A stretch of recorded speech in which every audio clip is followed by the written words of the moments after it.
Here he is, Nick Riewoldt. Good morning, Nick. Good morning. Looking stunning. Thanks. I never know if you're pre or post workout because you always look amazing. Post. Post. It's pointy end of the year for you, and I guess from just a sort of a media personality point of view, a bit of fatigue setting in at this time of the year. The bye will be just as good for you as it is the players. Yeah, it is, but this is you get a second win, I think, this time of the year because it's the fun time of the year, and this is a day like today, Cracker, where it feels like spring. It is just around the corner. This is when you're one of the teams that's not playing finals. You go out and you train today, and you think, I actually wouldn't mind the season. I wouldn't mind the season going a little bit longer. Yeah. But you've sucked all year, so too bad. So it's over. It's over. Yeah. Let's talk Clarko. I believe you've had a bit of a tilt through the week. Yeah. Around which part of this? I just think like Essendon are getting smacked and smacked hard this week for the way they're treating Ben Rutten. And I think it's too simplistic to just say that it's extraordinarily disrespectful and they've embarrassed themselves. Like there's definitely a level of disrespect that's been shown towards Ben Rutten, and he has handled himself absolutely beautifully. Like he's handled himself with class. He's probably gone above and beyond. He would have been quite within his rights to say, guys, if I'm not the guy, see you later. Figure it out. Someone else can coach the group. But he hasn't. He's been a class act. You wonder what sort of wedge this drives into his relationship with the club if Alistair Clarkson ends up not being there next Untenable. year. Untenable. Because you're walking in the hallways with blokes who you know we're happy to see the back of it. That's right. So it is untenable for him moving forward. But so from the board's point of view, if they got to a point where they thought he's not our guy and Alistair Clarkson's just sitting there, what were they meant to do? Yeah. Essendon, were they meant to just sit on their hands, or are they meant to represent the membership base and the supporters and go out and roll the dice and try and land Alistair Clarkson because they believe that will give them the best opportunity to win a premiership? So I think, yes, it's part disrespectful, it's part disorganised that they've left their run that late, but at the same time it's bold, it's courageous, it's all of those things tied into one. It really feels like it's impossible to keep anything a secret in the AFL world. There seems to be no discretion. I feel like this could have been handled far more quietly, but you've got the Purples, you've got the Carrows, you've got this whole world of bloodhounds that are looking for the story. And you've got a world where you can always hide behind, well, sources have told me. Yeah. And then you can just roll with anything. I think it was Tuesday, and as of Tuesday, Ben Rutten was gone, and Neil Mitchell announced that he was gone. Neil Mitchell. Neil went early. Stay in your lane, Neil. Neil went early. Talking about footy. Yeah, Neil went very early. We're not talking about, current affairs. Yeah. But yeah, it has been a fascinating week. Like, I can't remember a coach being courted as publicly, with having two clubs basically, standing with pistols like they're in a duel. Yeah. Trying to fight over a coach like they have. And Clarko, I think might be secretly sort of loving. Loving being flattering. Courted. Who doesn't like being courted? It's flattering. It's like when Troy rang me about this job.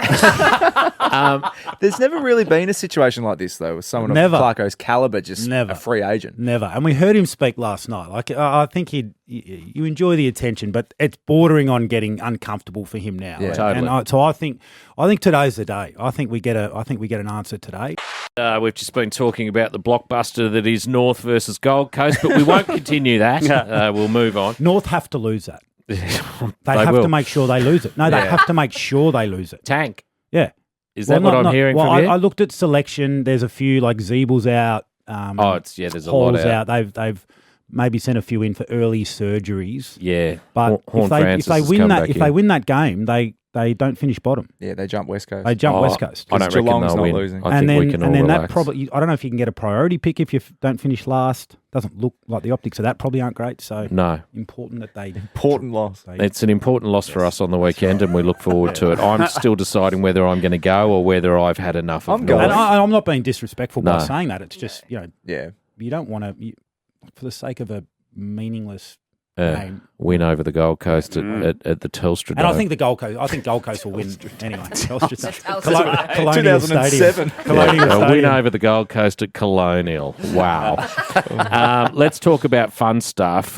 Brisbane, Melbourne, we know what's going to happen there. The really interesting one is Hawthorn Bulldogs and then how that affects Sunday afternoon Carlton Collingwood. I loved how you just glossed over Brisbane, Melbourne. We know what's going to happen. It's a pretty big game. It's a massive game. It's a massive game. Let's talk quickly about Brisbane, Melbourne. Top 4 on the line tonight, Brisbane, Melbourne, and whoever loses that. Lee Montagna had a good one this week. He does this thing where he has like a clever headline. It was like, let's talk about 6, baby. Let's talk about 6, baby. Because the loser of this one will finish sixth most likely, which means they might get Richmond, who are hot, who will finish 7th. And if Melbourne... And it could be the death seat, that 6th spot. If Melbourne end up in 6th, what has happened? Because they were, 10 and 0? 10 and 0. Well, what's happened is it's just lumpy at the top of the ladder, and you've got just an absolute logjam of teams that are all pretty good and have elevated themselves. So that's not a spot you want to finish.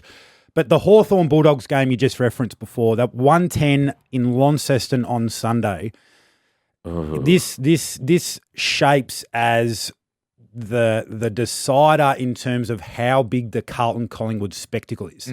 So if the Bulldogs do the right thing and get the job done down in Launceston, then they're in the 8. Well, they should win. They're in the 8 as of, 3 o'clock on Sunday afternoon.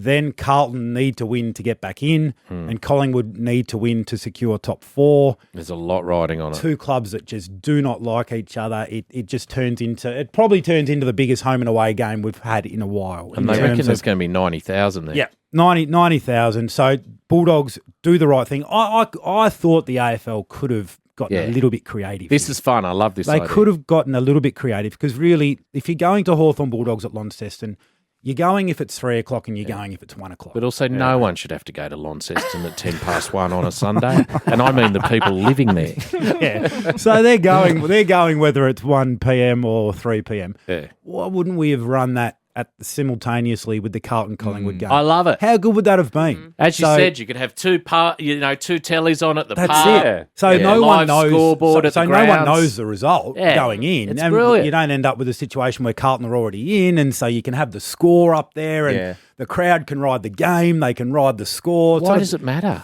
Yeah, why aren't they doing that? Because they'd be separate broadcasters. I think it's probably a TV issue. Yeah. But, there's 503, 504 on Fox. So, they could have put a game on 501 or something like that. So 7 could have dropped an Elvis movie and played it. Yeah. There's ways around it. Some famous days in the EPL that have been run the same way. The final days. That's what's like that. The EPL do it brilliantly, and it usually revolves around relegation. Yeah. So which teams are not going to win it or make finals, but they don't really have that situation. But which teams are going to stay up? Yeah, it appears on the scoreboard. People are checking phones. Anyway, what are you working on this weekend? I have got Brisbane, Melbourne tonight, which is going to be an absolute beauty. I have got Giants, Fremantle tomorrow, and then I'm doing the Carlton Collingwood game on Sunday. Oh, what a weekend! I'm fascinated about the showdown. Just sneaky because we do have some great players retiring this week. Michael Hurley. Robbie Dan Gray. Hanbury's got a farewell game at St Kilda. Robbie Gray from Port Adelaide is a star. I've loved watching him play. You think about big moments for Robbie Gray, and just when we thought a showdown might not have the level of attraction that it usually would, Ollie Wines came out yesterday. Now, think back a few weeks ago when Ed Langdon was talking about Collingwood and he called them a one-trick pony. That's right. And got his dinner. And head leveled. kicked off. Yeah. Ollie Wines yesterday, it was like the marketing team at Port Adelaide said, here, Ollie, in your press conference, just read this. What did he say? He called them entitled, and I just don't like the DNA of their football club. Like it was a pretty good sledge. That is good. Out of nowhere, and so all of a sudden there's a bit of spice about the showdown too. So I'm looking forward to tuning into that one. Nick Riewoldt is just confirming some breaking news that's coming out of the football world and your associates. Nick, what have you got? Well, Triple M's own Damien Barrett is rolling with Clarko to North Melbourne. Wow, that is fantastic news. Look at you, just get up and about. You've been flat as all morning. Look at that. I tell you what, we need Alistair Clarkson. I hope this is true. Who else is going from with the it? horse's mouth. Rudy I'm looks just nervous. who's Is this on true, Twitter? Rudy? Damien Barrett has Yeah. tweeted, Wow. Clarkson will coach North. His manager, James Henderson, has confirmed the deal to the AFL Live app. Oh, wow. He's confirmed the deal, his manager. North. Gee, that's good Wow. news. I We I feel need great him. about this. So do I. I feel awful for Ben Rutten. Yes, Now what terrible. happens to course. So Now that what? he navigates his way through that fallout, and hopefully, as a club, they can, resolve their issues because they've had a terrible year. But God, no one's had a year like North. Yeah. They've been awful. Well, a year, what, 5-year period? Yeah. 3, I'd say. Yeah. To be fair, when we Okay. let 14 of them go, that was the beginning. That of was it. the year. So what was that? That was 2016. No, So what do you like? You're a North Melbourne supporter. member. There is a difference. What do you think? I think it's great. Yep. I think we need it. I'm relieved for the club that they've got him over the line. It's a Because big we win. were just talking about how easy it would have been for him to have the Anzac clash, for him to have dream time, for him to have all those big football club moments, or he can park at Arden Street with the community hub around him, get out and blow the whistle down in North Melbourne, surrounded by very little. You know what it says to me is that the emotional part of the decision for him has taken over. Yeah. So the club where he played, the lure of rags to riches, Which is a great story. which is great. And the list isn't that bad. The- It's not that bad. No, It's there's not great. there's some good young talent There's- on the list. There's probably Davey 8 or 10. Zuniac last week. Oh, phenomenal No, he's footballer. had a great year. Yeah. He's had a really good And then year. guys like Horn Francis Yep. stick around Oh, because you it's get Clarko huge. over the line. That's for a young player that has clearly not enjoyed his first year of footy. And they're dropping him two weeks Two- ago. 2 weeks there's ago. some crazy stuff going on there. Um, and all Lee this- Adams has done a great job. Yep, he has. Huge. What a week for North Melbourne. So the feel good Ben Cunnington story last week, Yeah. and then within a week you land, according to our man. Because we talk. Damo. He doesn't get much wrong, Damo. Does No, he? purple. They're all jumping on after They're all him jumping now, on. that he's Yeah. confirmed it. Confirmed. Well done, Damo. Because as we just discussed before you left, when when you're at a club like the Bombers, you have a good year, you can add 10, 15, 20,000 members. That doesn't happen at North. Yep. We're about 47, 48,000 members, and that's where we're at.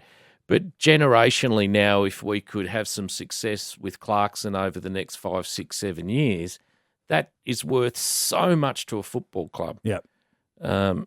In terms of revenue, and we're fortunate we're not carrying debt. We removed pokies years and years and years ago, and what Sonia Hood has been wonderful at is putting the community back into North Melbourne and the hub that's there, along with James Brayshaw. And that's not taking anything away from Ben Buckley, but they were instrumental in building that at Arden Street. And Clarko is he's a leader.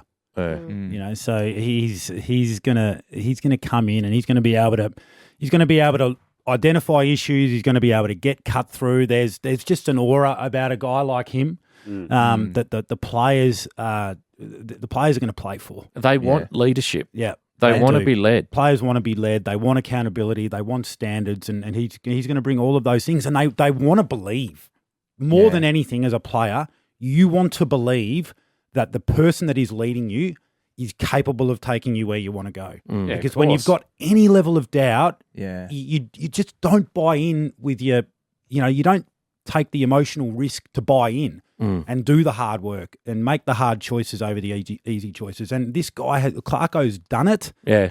And so the players now, they will believe that he can get them there. Well, not in a year, not in 2 years, but in 3, 4, 5 Exactly. years that he can get them there. Yeah. And it's wonderful, wonderful news for North Melbourne. Congratulations to That the is people great. behind the scenes, including Ben Amafio, who I've been very hard on over the last 12 months. But getting Alistair Clarkson over the line's fantastic for the club and the playing group. And, Damien Barrett's tweets come through. He's made a mistake. He's not going there. at all. Well, North have dangled a carrot in front of so many big name players over the last 5, 10 years. Yeah. Do you think this gives a bit of pulling power, a bit of destination club vibes? With Could you Clarko? get a Dusty Martin now that you Well- couldn't get 5 years ago? I'm not sure you get someone like Dusty because it's a sideways move, I think. But a player like a Dusty, that situation again, well then absolutely, it's a carrot. I would not be surprised if some of those conversations with free agents haven't already occurred. Well, they'll have to be because and players were waiting to know where Clarko was the going to go. draft. I wouldn't be surprised. The draft is awful for us unless we get a priority pick. We've got one in the first round, sort of mid-teens from memory. We gave up the second round, and the third round's like number 58.